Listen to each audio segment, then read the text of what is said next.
What's up, everyone? Welcome to Program Your Remote. Today we're going to be doing a battery change on a Ford Smart Key. This Smart Key is going to be for the Ford trucks, the F-Series trucks. And this is going to be for the trucks that have a push-button start ignition. If you have a turnstile ignition with the flip key, the battery change will be different on your fob, and that'll be a different video. But again, we're looking at the fob for the trucks that have a push-button start ignition. And you also may have a different number of buttons on the front. But it'll be the same procedure either way, as long as you do have the push button start ignition. So this Smart Key is going to take replacement battery CR2450. And the first thing we want to do is remove the emergency key from the bottom of the Smart Key.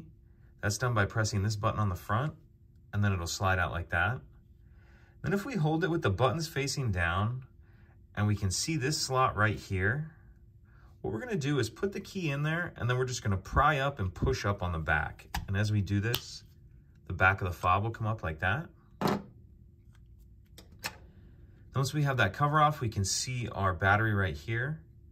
And the easiest thing to do is if you get something small, either a small flathead screwdriver like I've got here, or even something with a point on it, you can get in this little notch right here and get the battery started like that. We'll grab our new battery, and we want to make sure that we're installing that with the plus side up. Plus side up. We'll kind of tuck this corner in first, and then just snap it in like that. Put the back of the remote on. Slide our emergency key back in. And that's it. Pretty simple.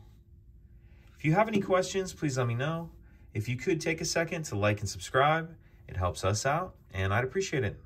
Thank you.